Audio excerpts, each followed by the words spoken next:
चावल, प्याज, पालक की कचरी, रायता, अरहर का दाल, और इसमें आलू का पकौड़ा, घिया का पकौड़ा, बैगन का पकौड़ा और बैगन का भुजिया और आलू चप और मिर्ची का पकौड़ा और गोभी का पकौड़ा।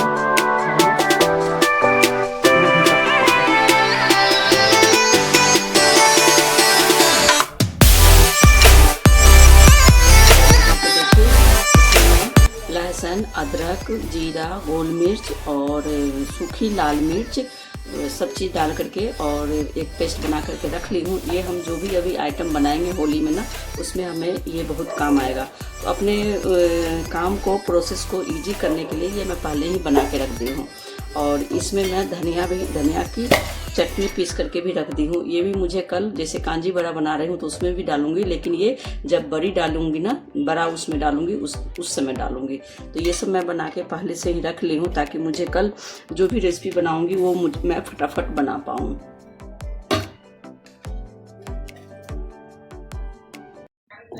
हे गाइस, स्वागत करती हूँ आप सभी लोगों को आपका अपना चैनल में। तो जैसा कि मैं बताई कि बहुत सारे काम जो होता है ना, वो हम अगर पहले तैयारी करके रख देते हैं तो हमारा काम बहुत ही आसान हो जाता है। तो उसके लिए आज, जैसा कि मैं बताई कि होलिका दहन है, तो उसके लिए मैं ढेर सारा रेसिपी बनाऊंगी। तो चलिए, सबसे पहले हम इस चावल दाल को धो करके अच्छे से और बिठा देते हैं, ताकि चावल दाल बना हुआ रहेगा ना, तो लास्ट में जो भी हम पकोड़े वगैरह बनाएंगे तो उसको गर्मा गर्म सर्व कर देंगे। तो उसके लिए दावल और चावल दोनों को निकाल करके मैं अच्छे से मल करके धो दी हूँ। और ये धोया हुआ पानी जो होता है ना, हम वेस्ट नहीं करते, नाली में नहीं बहाते, बल्कि पौधे में डाल देते हैं।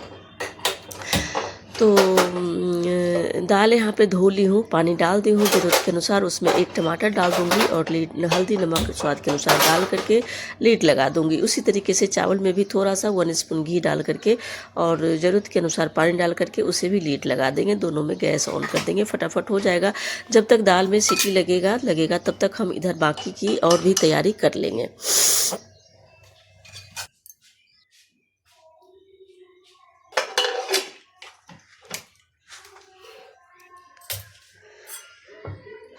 चावल दाल बिठाने के बाद मैं इधर सबसे पहले बेसन को घोल के रख दूंगी।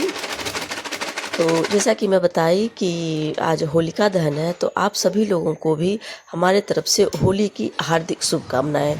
तो चलिए, जैसा कि होलिका दहन के दिन, यानी कि सम्मत जलता है जिस दिन, उस दिन हम लोगों के यहाँ चावल दाल के ऊपर बड़ी, कचरी, पकौड़ा, पकौड़ी वगैरह बनाया जाता है। तो आज मैं यही सब रेसिपी, ढेर सारा रेसिपी बनाऊंगी। तो चलिए, सबसे पहले मैं प्रोसेस स्टार्ट कर दी हूँ। तो बेसन घोल के मैं रख दूँगी।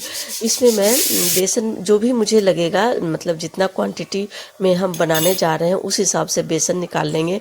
उसमें स्वाद के अनुसार नमक, हल्दी और जो मैं पेस्ट बना करके पहले रखी थी, लहसुन, अदरक, गोल मिर्च वगैरह का, उसी में से लगभग 2 स्पून में डाल के एक घोल पेस्ट बना करके अभी मैं साइड में रखूंगी। उसके बाद धीरे धीरे एक के बाद एक, मतलब स्टेप बाय स्टेप प्रोसेस में आप लोगों को दिखा रही हूँ। तो सबसे पहले यहाँ पे जो भी पकौड़ा पकौड़ी बनाऊंगी उसके लिए सब्जी कट कर रही हूँ। तो मैं निकाली हूँ यहाँ पे गोभी, बैगन, आलू, प्याज और घिया, पालक भी है।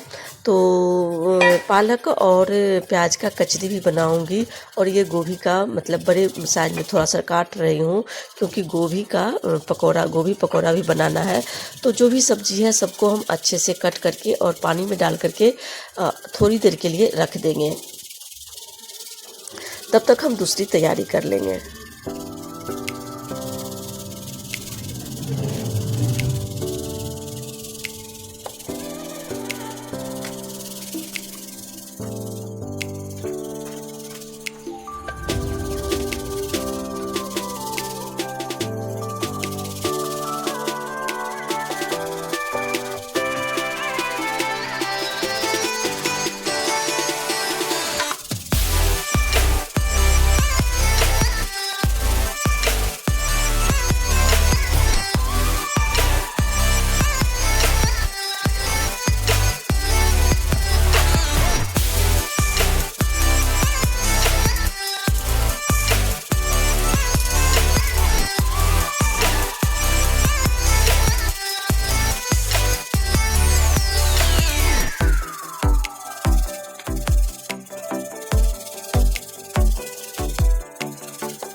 ये सारे तरह का जो भी मैं पकौड़े बनाऊंगी सभी को कट करके पानी में डाल करके साइड में कर दी हूँ।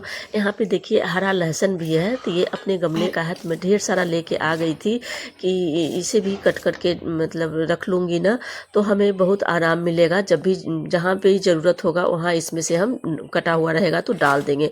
इसका टेस्ट, हरा लहसुन का टेस्ट बहुत अच्छा आता है ये सब चीज़ में। तो इसे भी मैं पतले पतले कट करके और अलग एक बॉल में रख लूँगी। पकोड़े में भी डालूंगी और बाकी दाल वगैरह फ्राई करूंगी तो उसमें भी काम आ जाएगा। तो ये इसका हरा लहसुन का जो एक एक पीस है ना, ये आपके मुंह में जब जाता है ना तो जायका का स्वाद बहुत ज़्यादा बढ़ा देता है। तो इस तरीके से इसे रफली चॉप कर ली हूँ। मतलब ये जो हमारा छोटा सा चॉपर है ना, थोड़ा बहुत चीज़ के लिए ना बहुत अच्छा काम करता है। और जैसे कि इसको हाथ से कट करना थोड़ा मुश्किल होता है, लेकिन इसके चॉपर पे हम रख करके काट लिए तो इजीली कट गया है। तो छोटा सा है लेकिन कभी कभी बहुत काम आ जाता है मुझे।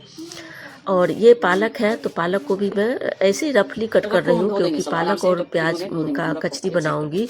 तो हरा हरा कचरी न देख के भी आँखों को सुकून मिलता है और खाने में तो टेस्टी होता ही है और साथ में पौष्टिक भी होता है। तो इसलिए मैं पालक और प्याज का भी पकौड़ा बनाऊंगी। यहाँ पे इसमें मटर वगैरह, गोभी वगैरह भी डालना चाहते हैं तो डाल सकते हैं, लेकिन मैं गोभी वगैरह का अलग से पकौड़े बना रही हूँ तो इसमें नहीं डाली हूँ, इसमें सिर्फ प्याज और पालक का ही बनाऊंगी। तो थोड़ी देर होने के बाद मैं जो सब्जी पानी में डाल कर रखी थी इसको मैं निकाल के छान लूँगी अलग से। और इसमें ना थोड़ा सा नमक, हल्दी, मिर्च वगैरह डाल करके और जो लहसुन का पेस्ट बना के रखी हूँ ना उसमें से थोड़ा सा डाल करके इसे भी इसमें मतलब थोड़ा सा मिला के रख दूंगी ना, तो उसका भी टेस्ट मतलब पकोड़े में बहुत अच्छा आता है। अंदर में आपका फीका फीका नहीं लगेगा। तो इस तरीके से अगर आप बनाते हैं तो आपका पकोड़े बहुत ही स्वादिष्ट बनेगा। तो यहाँ पे मैं एक बॉयल्ड आलू भी रखी थी क्योंकि मुझे इसका मतलब आलू चॉप बनाना है। तो इस तरीके से इसे कट कर लूँगी। इसमें थोड़ा सा वही लहसुन अदरक का पेस्ट डाल करके, और अगर मटर वगैरह भी डालना चाहते हैं तो डाल सकते हैं। और इसका एक चोखा जैसा मतलब डो बना करके तैयार कर लूँगी। और जब मैं पकौड़ी वगैरह छानूँगी ना तो इसे भी छान दूँगी। ये भी बहुत टेस्टी लगता है खाने में।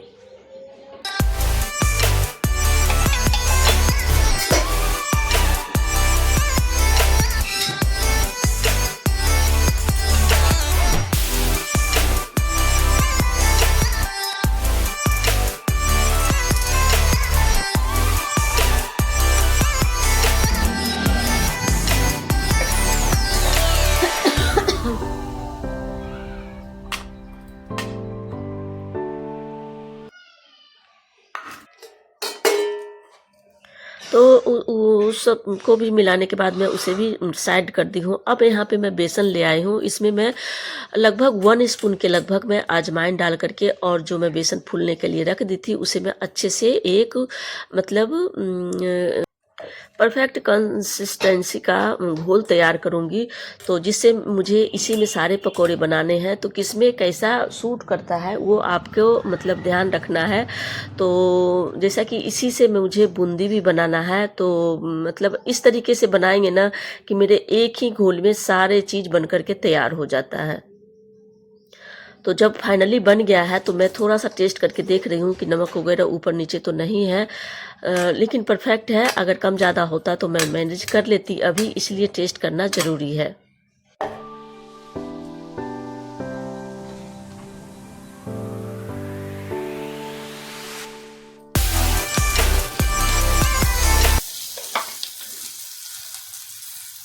तो यहाँ पे देखिए अब मैं दाल फ्राई कर रही हूँ, क्योंकि दाल और चावल बना हुआ रहेगा ना तो पकौड़े वगैरह बनते जाएंगे और मैं थाली सर्व करते जाऊँगी। इसलिए जो भी काम है मैं पहले फिनिश कर रही हूँ, उसके बाद मैं पकौड़े तलूँगी। यहाँ पे दाल में एक टमाटर डाल दी थी, तो हरा लहसुन डालने के बाद जब वो पक गया है तो प्याज डाल दी। प्याज भी ब्राउन हो गया है तो मैं ये टमाटर को डाल करके अच्छे से इसे भी भून करके उसके बाद दाल फ्राई करूँगी। और जो यहाँ बचके के लिए सब्जियाँ कट करके रखी थी उसमें भी मैं लहसुन डाल करके और मिक्स कर ली हूँ। तो दाल फ्राई हो गया है, तो चलिए अब कढ़ाई गरम होने देते हैं। इसमें डाल देंगे पकोड़े तलने के लिए एक बार तेल। तो जो मैं ये तेल डाल रही हूँ ना, देखिए ये मैं तेल डाली हूँ तो लगभग ये 200-250 के लगभग है। इसी में मुझे सारे पकौड़े तलने हैं और बूंदी भी बनानी है, कचरी भी बनानी है। तो चलिए बनाना स्टार्ट कर देते हैं। तो तेल गर्म होने के बाद तेल को अच्छे से गर्म होने देंगे। उसके बाद हम इसमें सबसे पहले गोभी का पकौड़ा डाल रही हूँ।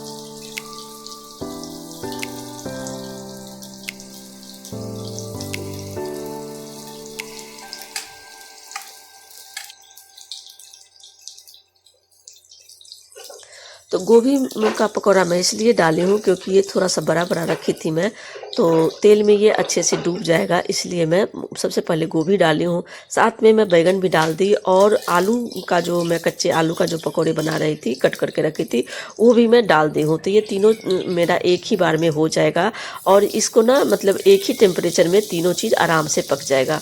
तो इसलिए मैं एक साथ डाली हूँ। तो इसी तरीके से मतलब आपको ऐसा लगता है कि जो मतलब ज़्यादा देर में पकेगा या कम देर में पकेगा, उस हिसाब से आप इसमें डाल सकते हैं।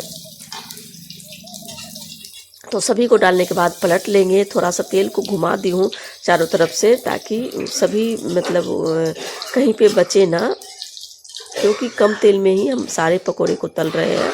तो इस तरीके से अगर आप बनाते हैं तो आपका कम तेल में ही बहुत अच्छा से बन जाएगा। तो ये देखिए हमारा करारे करारे पकोड़े बन करके गोभी के तैयार हो गए हैं। तो जैसे जैसे बनते जाएंगे हम इसे निकालते जाएंगे।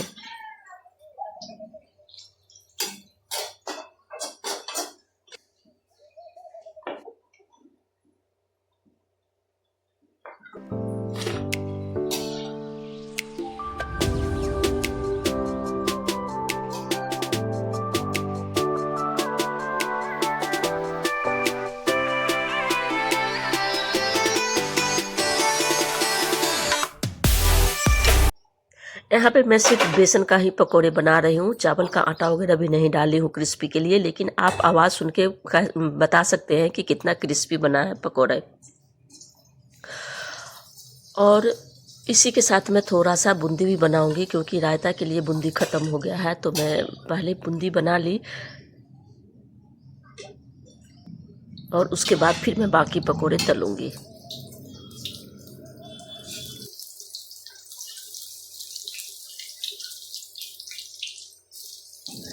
तो इसी तरीके से स्टेप बाय स्टेप मैं बारी बारी से सभी पकोड़े तल करके तैयार कर लूँगी।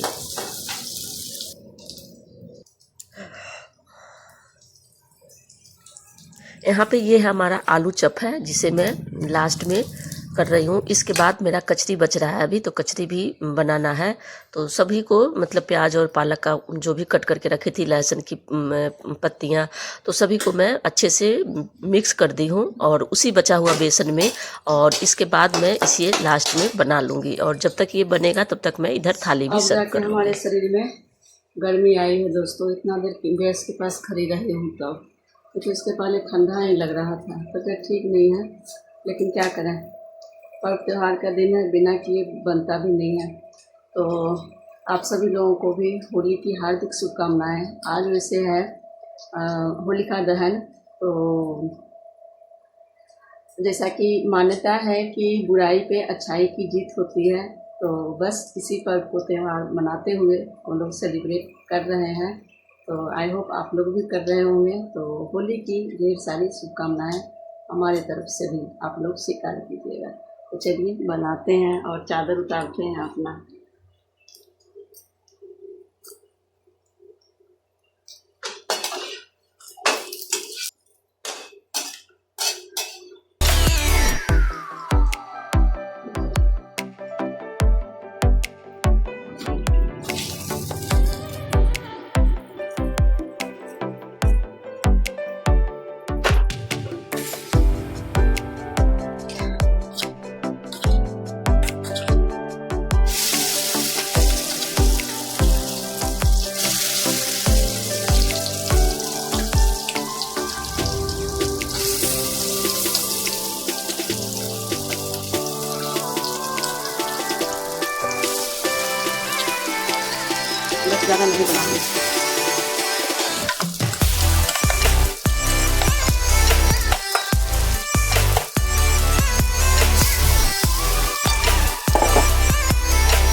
चलिए तो दोस्तों थाली सर्व करती हूँ। तो उससे पहले थोड़ा सा स्लैब को क्लीन कर लेंगे। और अभी रायता बनाना है मुझे, तो रायता बना के थाली सर्व करूँगी। अभी रायता बनाना छूट ही रहा है। और ये है हमारा तो घर में रायता जमाया बना हुआ लेती हूँ। होममेड फ्रेश दही।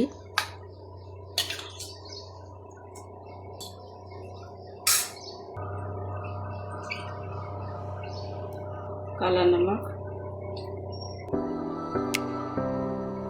जीरा पाउडर,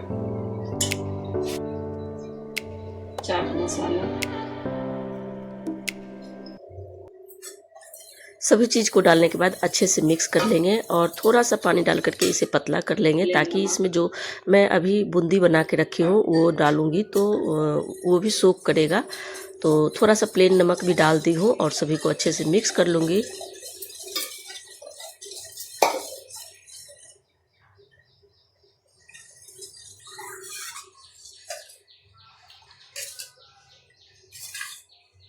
तो बस ये हमारा बन के तैयार है। इसमें डाल देंगे होममेड बना हुआ हमारा ये बूंदी।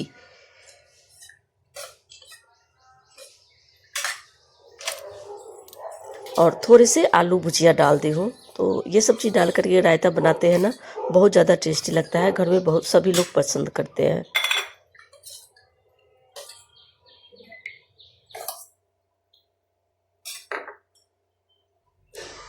तो फाइनली थाली सर्व करने की बारी आ गई है। तो सबसे पहले हमें यहाँ पे निकाल लिए गर्मा गर्म चावल, राइस,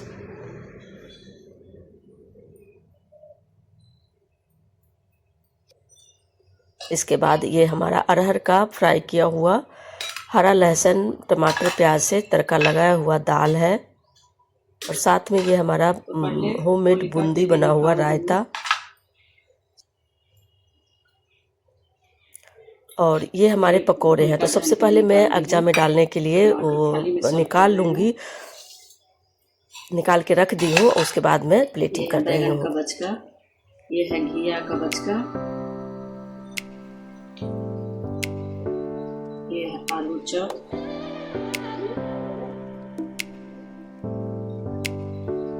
और ये है आलू का पकौड़ी,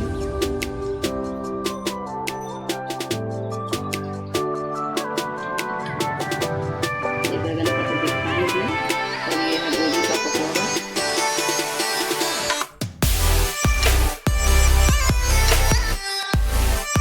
और ये है मिर्च का, और ये है बैगन का चटका।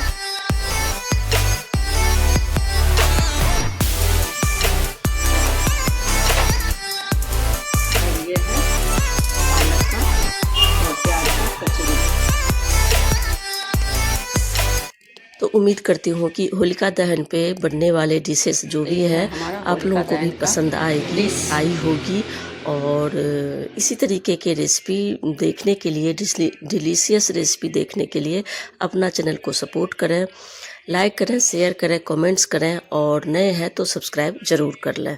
तो चलिए फिर मिलती हूँ मैं होली पे बनने वाली रेसिपी के साथ। तब तक के लिए टाटा एंड बाय। चावल, प्याज, पालक की कचरी, रायता, अरहर का दाल, और इसमें आलू का पकौड़ा, घिया का पकौड़ा, बैगन का पकौड़ा, और बैगन का बचका, और आलू चॉप, और मिर्ची का पकौड़ा, और गोभी का पकौड़ा।